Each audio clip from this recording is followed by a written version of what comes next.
sadly, we're going to have to go into the 2013 legislative session, and we're going to have to bring some oversight.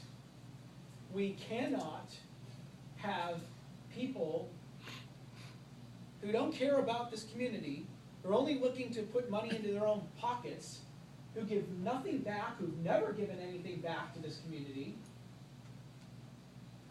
We're going to have to look at changing the law once again to tighten it up, to make sure we have some strict oversight on a type of panel of 3 or more should really be doing the victim impact panel, or else it's just it's just a drug class. What am I saying? The DUI school. DUI school traffic, so which is important, but it's not a victim impact panel. So thank you very much. I appreciate everybody being here today. Thank you. The other thing that NHTSA recommends is that if these types of programs choose to include drunk drivers, other people, whoever they think might fill up a panel, it's not to be called a victim impact panel. A victim impact panel are innocent victims of drunk driving crashes. Very simple, that's why it's called that, victim impact panel. If you want to use these other people, create something else. Be called maybe a drunk driving panel or a drunk driving program. It is not a victim impact panel. And the other thing that was particularly disturbing to us when we viewed the program was when the victim got up and spoke, and she said that she had just spent 16 weeks in a mental ward, and she was still undergoing counseling. And she also shared with us that she does this program 4 times a week. She's bilingual. So she does the 3 days in English, the last day in Spanish, 4 times a week. Our victims speak once a month. Once a month. And that was something that we instituted long before even NHTSA made a recommendation that a victim impact panel speaker should not speak more than once a month.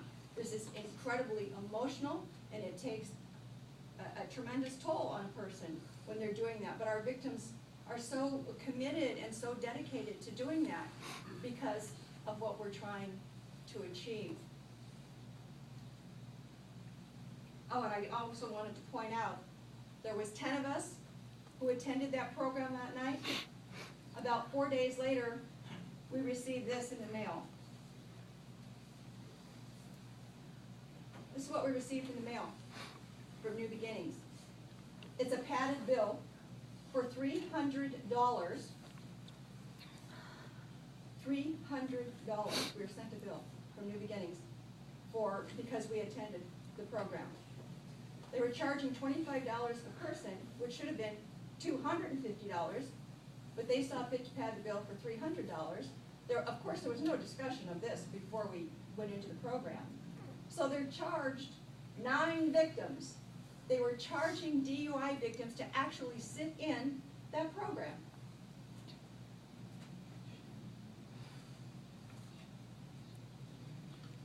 And now,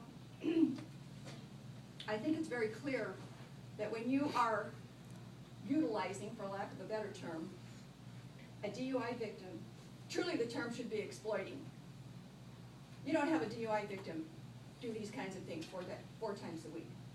It's ridiculous, absolutely ridiculous. And now,